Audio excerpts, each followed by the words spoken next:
We'll do anything we can to help a sick Pokémon, Nurse Joy, even if it means riding across the bridge on your bicycles. Hey, maybe we can even listen to the podcast on the way.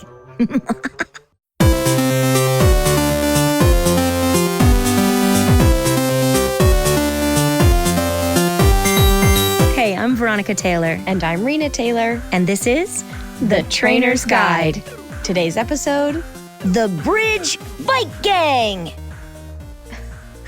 Welcome back. We are at episode 34, if you can believe it. Very exciting. It's really gone kind of fast, hasn't it? I know. I want to do a little disclaimer.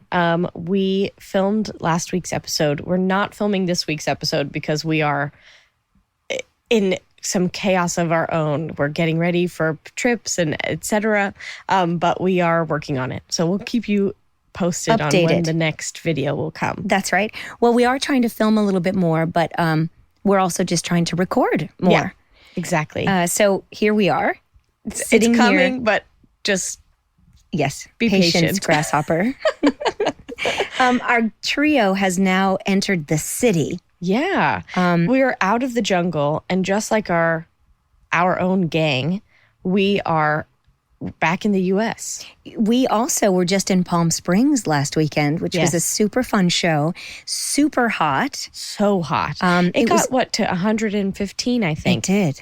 Yeah. We That's tracked crazy. that from the car. But this time in Palm Springs, nothing in our car melted. Yeah, the last time we were there, when we got into our car, it had been parked in the lot, I think, all day. And we were going to drive home right after the convention. And we opened the door, and a takeaway spoon, like a plastic spoon, had melted I think it was in the front, on the dashboard. Mm-hmm.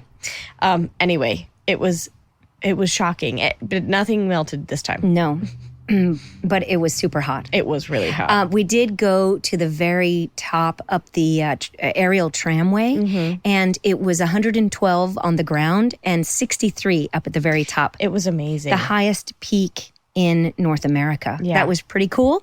It's really great as the tramway rotates and you get a great view of the valley. We saw the sun setting and the moon, the strawberry moon, rising. Yeah. It was pretty glorious. Natural wonders. Yeah. That's where it's at. It was really nice and good to escape the heat for a few minutes.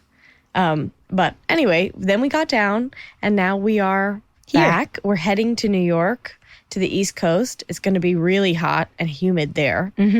So it's exciting. We're going to many different climates. Just like these kids out. Yes. They want to take a shortcut to get across to Sunnytown. Yeah, so we are in this city that I think is unnamed. I don't think we ever find out what it is. I don't think so. But they are headed to the Pokémon Center to have some food and a big meal after being in the safari zone. And they see this bridge that Brock, somehow, because he knows everything, knows that it's been being under construction. And he goes, oh, well, they must have finished working on it now. And if we can get there, if it's open, we can cross right over to Sunnytown, and it'll be a great shortcut rather than having to walk all the way around. And we find out that it's not finished, but the bike path is open. So if they have bikes, they could ride across. But otherwise, it's a car-only bridge. And Misty brings up then that if someone hadn't stolen her bike, I know, but not the three of them couldn't be riding on it right now. So I think it's kind of a moot point. And also, I feel like if she had her bike, she might not have gone on the journey with Ash in the first place. That's true, too. Because they've been through a lot where I don't think it would have been easy for her to be lugging her bike around. No, you're absolutely right. Especially like on the St. Anne, they would never have gotten it back. The St. Anne, and in that one where they had to cross, what was that? Oh, that was the one with where they came across the house at the Lavender Gym or something. Oh, right. And they had to cross that skinny bridge. She couldn't have put her when bike they were across crawling that. across, right? Yeah, she couldn't have done that. So no. So anyway, they need 3 bikes, and they are looking in the window with all the shiny, gleaming bikes. And of course, they can't afford them, they say, because they don't have any money. No, they don't. And they get into the Pokémon Center, and Nurse Joy is having a bit of an emergency in Sunnytown. Yes. And the Nurse Joy in this city needs medicine to be delivered. Yes. And they say, oh, we can't do it. We can't get across the bridge. And she says, oh, I've got bikes for you. Right. And they go, oh, well, in that case, sure, we'll help you. It is So one it's of the like best a win-win. moments. Yeah, It truly is. Because before Misty goes, I'll come up with a brilliant plan. And then they're sitting in the Pokemon Center and they can't think of anything. And then when Nurse Joy tells them this whole thing, both Ash and Misty look at each other and are just like snickering. And they just start laughing. Yeah. But it's amazing. So they get to borrow the bikes and then they go and cross the bridge. So while they are cycling in the bikes only lane, we see Team Rocket coming up in their raft. Yes. As if they are like, finally, we're going to get them. They're sneaking up and they see them and they go, this is our plan. And we find out a little bit that they are from this area, it seems like. Like and they say, this is almost like coming back to our hometown. Right. So we don't really know what that means. No idea. Yeah.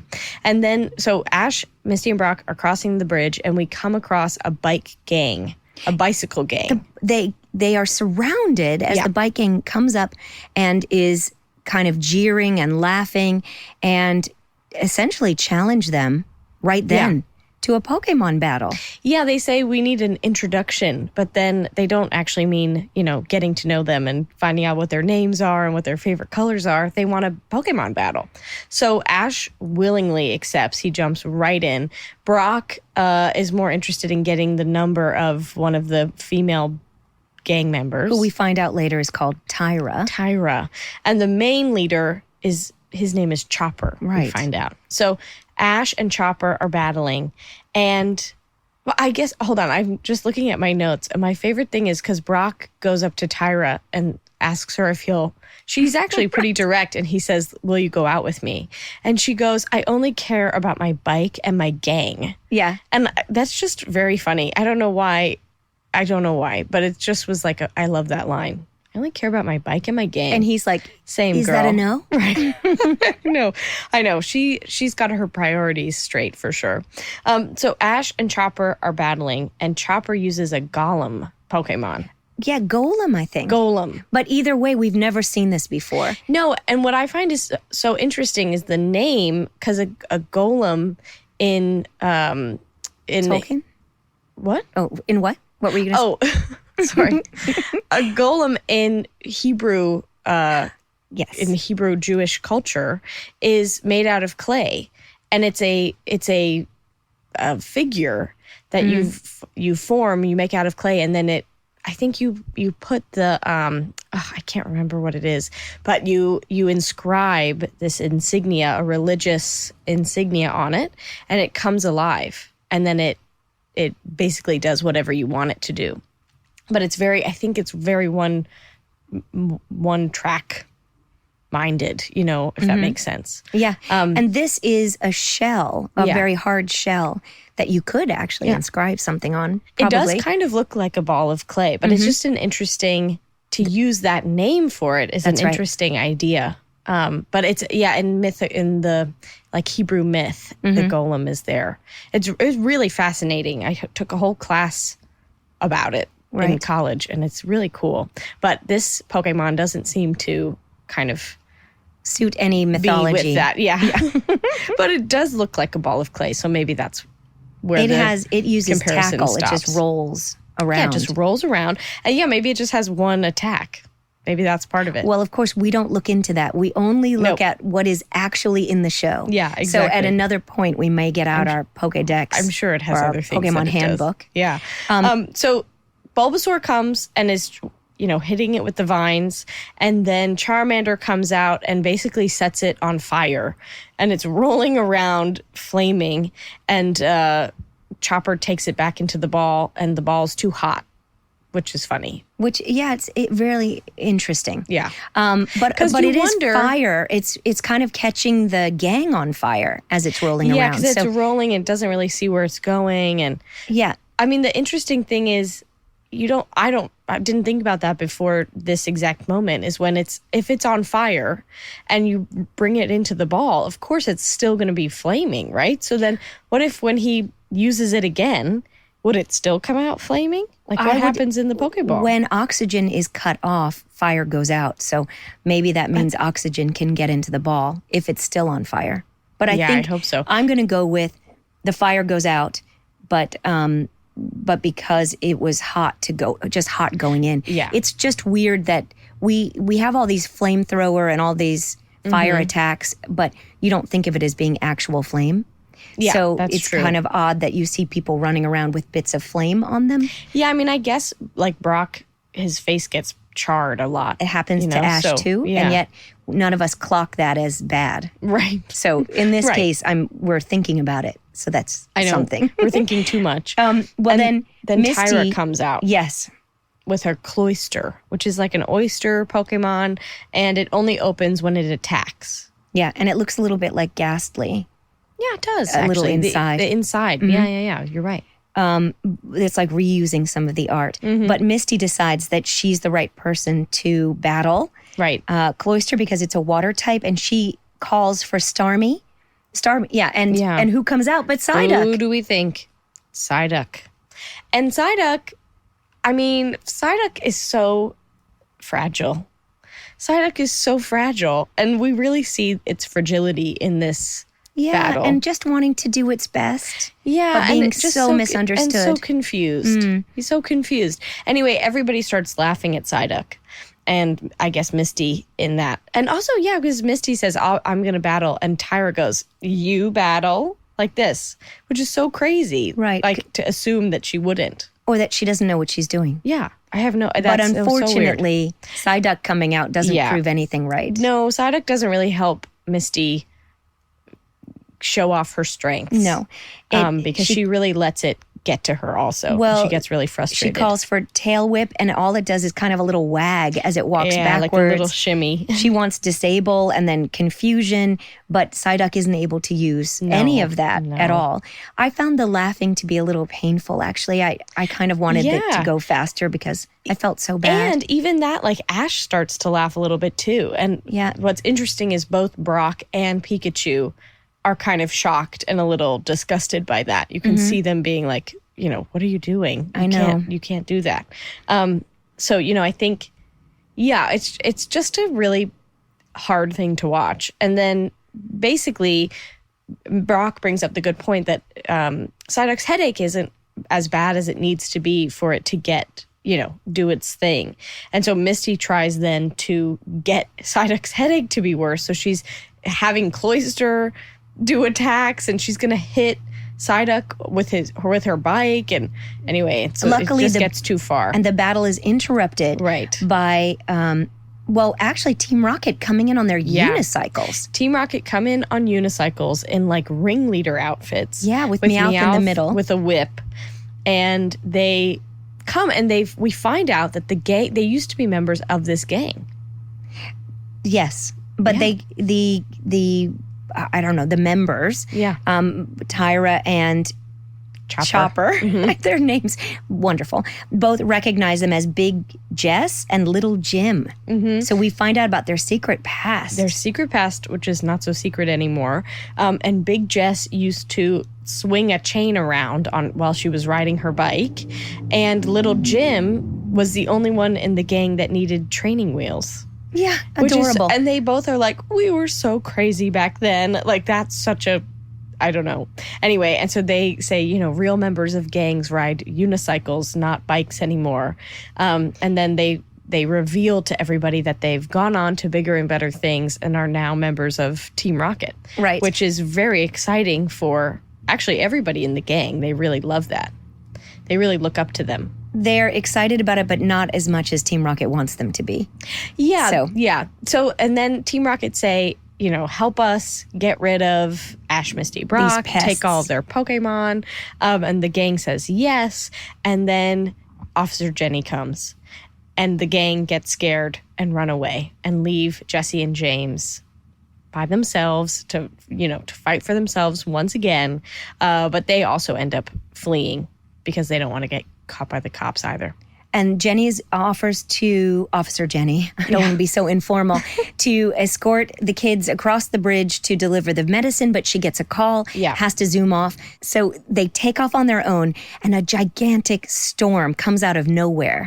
Yeah, and it's, first of all, huge gray clouds, then it's wind and rain, and Ash, Misty, and Brock are pedaling, and Ash has got Pikachu in his shirt, and anyway, so they're riding, and Jesse and James I think they've made it to the other side, because when they split up running, I think they must have gone on the other side of the bridge. It seems like it, with the bike gang. Right. And they're all hiding inside this building. Yeah, and they look and they go, oh, of course they're riding in the rain, like blah, blah, blah.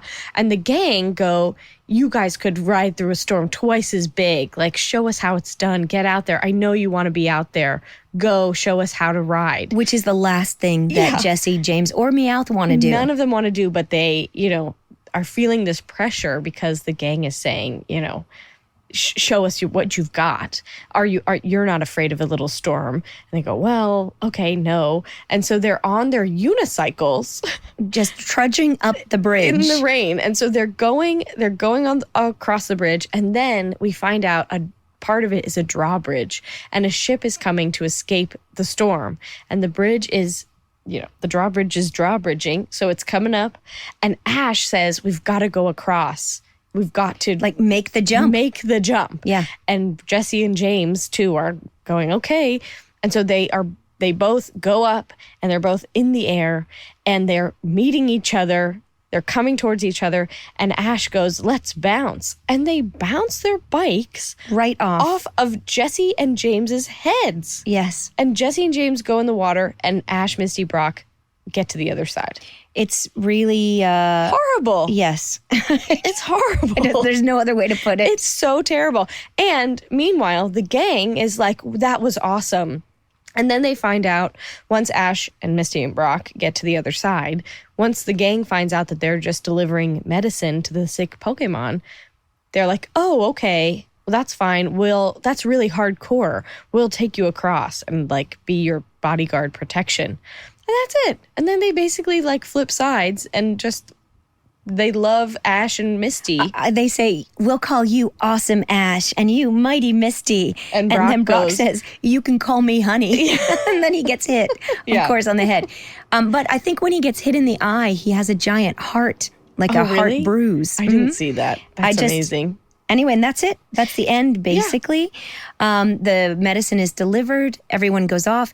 And the close is Team Rocket coming out of the water on one unicycle, all three piled, with the line, this is a vicious cycle. Classic. Which is amazing. Yeah. So in that sense, it's a relatively short episode in terms of not much really happening. I feel like watching it, I was like, whoa, this is so long. Yes. You know what I liked? It was really there was a long. couple things when Ash, Misty, and Brock take a break on the bridge, they all have a different beverage that they're drinking, and they all throw it in the trash can that only has recyclables in it. Yeah. So I think it's a good lesson for all of us that you can always be recycling. And in some places you can find recycling bins everywhere. That's true. Other places you can't. It's very difficult. Did just read that glass is the most recyclable of any renewable that we have because it can be recycled over and over and over and doesn't lose any of its I don't know what it's glassness. Yeah. So it never is compromised. Yeah, that's in the interesting. recycling. So you can always recycle that, and you can also reuse. So I think that's something to think about when you're buying things. Yeah. Glass is probably the best container to be buying it in. And there's no BPAs. So for the plastic, absolutely, you're not getting as much, toxins or whatever. You're not getting any into your food. Or drink. That's right. Which is important. I think the most important thing, the thing that I really took away from this is the herd mentality of the gang. Because I think we all kind of understand this, even in the concept of if everybody was jumping off of the cliff, would you go too? Right. And I think it's this idea of the gang and even just being in a group, that group think. And so when you're with a group of people and you're all kind of doing the same thing and it's very easy to slip into thinking the same, having the same thoughts, and not really thinking for yourself, and maybe being pressured into doing things that you might not normally feel comfortable doing on your own. Or that are kind of mean. Right. Even like this was kind of mean. Right. And I think, there is definitely a benefit to being in a group because you do get pushed outside of your comfort zone sometimes. Mm-hmm. And it is great being around other people who push you to be your best. But I think in this instance, this is a great example of it going too far. And Right. look at how they idolize Jesse and James.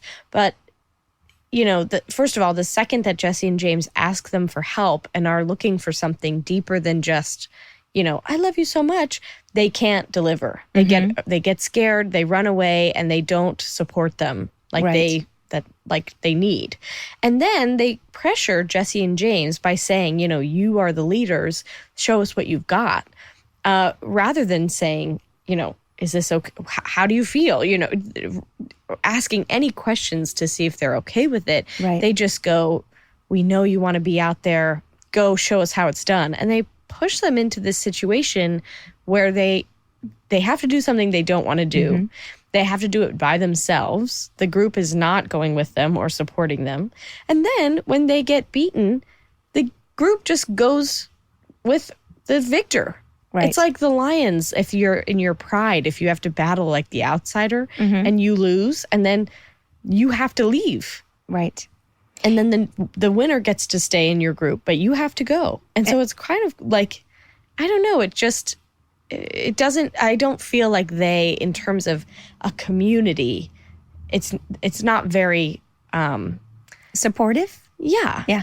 Yeah. Because they also don't show any concern when Jesse and James and Meowth fall in the water. And they don't do anything to go get them, even though it was their idea to Right, have right. Jesse and James go in the first place. Right. They just totally pivot and are like, oh, our new leaders, which is just like, I don't know, that it frustrates me because that's not how Jesse and James are constantly seeking, They need community affirmation and where and they need belong. community. They're Right. trying to find Right. where they belong, and this is a group that they belonged to before, and it has not accepted them or taken them back in the way that they needed. Right, and right. it's just sad. Right. And they deserve more. They do deserve more. But I do think it's a great example for all of us to look at our behavior and Yeah. see, are we just sinking into groupthink or are we thinking for ourselves and doing the best that we can? Yeah. And I think, too, if you are in a situation where you feel like, gosh, I don't, maybe you are with a couple of people and somebody or something happens and you do something mean or something that is out of character for you to somebody else, it's always okay to stop and think and go, oh, you know what, I'm uncomfortable with how I acted or whatever. It's always good to then go and apologize or change Right. or speak up and say, this isn't cool. Right. And if the people that you're with don't listen to that and say, I hear you, let's change or whatever, then it's probably not the best Perhaps group. situation to be in. Right. And sometimes it's very difficult to leave that. But I think we all have to channel, our inner Ash and be a little bit brave in those situations and speak up for ourselves. That's because, right. You have to do that. And even in this situation, when they found out that medicine needed to be delivered, they said yes right away, even though it did work into their plans Yes. of trying to get across and take the shortcut to the exactly. other city. Yeah. So it worked out for everybody. But you do have to do what you think is best in the situation. Right. And you also have to stand up for your friends Yep. and stand up for yourself. Yeah. And just try to be aware of not being taken advantage of or bullied. Definitely. The last thing I have to say is, how do Jesse and James have such bouncy heads? How do you mean? Well, the bikes bounced off of them, off of their you heads. mean in the air? I So think what hair products are they physics. using to make their hair like so stiff or something that a bike can bounce off of it? I don't know. And even in the rain, it didn't wither. Perfect. I know. No, it's like extra hold hair gel or something. I think we all need to know what they're using. We need their secrets. Indeed. Yeah. I think this is a good time for the Poke Wrap Up. Where we hear from you, the Pokemon community. We We asked you to send in your Pokémon memories, stories, and inspirations. And here is one of this week's. This is from Evan.